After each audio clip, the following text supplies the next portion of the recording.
My name is Tiffany English. I'm the Senior Director of Architecture at Qualcomm Technologies, headquartered in San Diego, California, which is where I live. I don't know if I actually had it all planned from when I was in high school. I knew that I was very interested in being in some sort of creative field. So for me, it was more of an exploration into that creativity that led me to where I'm at today. Originally, I actually was a photography major with a minor in journalism, and I really thought I was going to be working for National Geographic and traveling the world. So a part of that is still what I'm doing. I get to travel the world. So I think I knew that I wanted to be in the creative world, especially through the photography, and tell a story in one way. So I feel like I'm still doing that, but I just manifested it in a different way through architecture and design. You know, people who are in high school, I think a lot of times if you have that desire to be in some sort of creative field, it's really great to explore different aspects of creativity, whether it's graphic design, environmental design, interior design, architecture. Take all the art classes that you can, right? Don't just do painting or drawing or photography. Really get out there and really see what other creative outlets there are. At the time I graduated, I ended up working at an architecture firm, working with an architect, kind of developed those skills over time.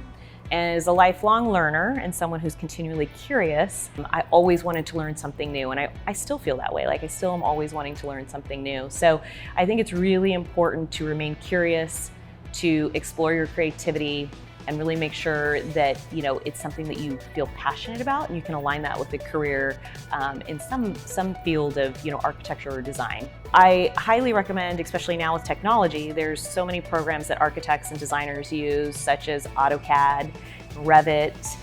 Those are all programs that we use to actually create the built environment, before it's built. And that's where we develop all of our drawings and understanding of what we're building and go through the process of developing design and the detailing around it. And it's really important to study the historical architecture and design so you know what's out there, right? And what's been done in the past, and then how you're going to take that into the next role. So I think it's important to understand architectural history, art history, design history. So I think those are the few things that I know a lot of high schools will often offer.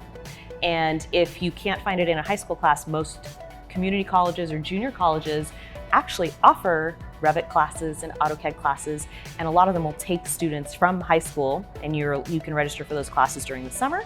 I would highly suggest taking those so that you're one step ahead when you come out of high school, when you decide to go into a career of design.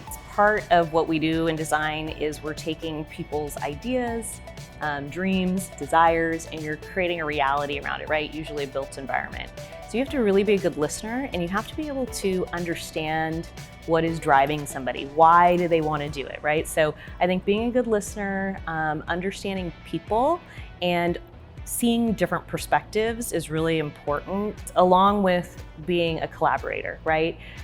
Being able to work with others and developing, because no architecture project is done solely by the architect, right? You're going to end up working with a structural engineer, you're going to work with mechanical, electrical, plumbing engineers, you're going to work with facilities people and end users, and there's all these different groups that you have an impact on, and you have to be able to collaborate. We all know that architecture, you're not going to have just a building where only one person's going to walk in it. So many people will experience that, and really understanding how that experience might relate to a multitude of different people, and making sure that you have a diverse perspective and you've heard what potentially anyone might feel when they walk into that space is super important, I think, to being successful, especially in the design world, when it comes to built environments.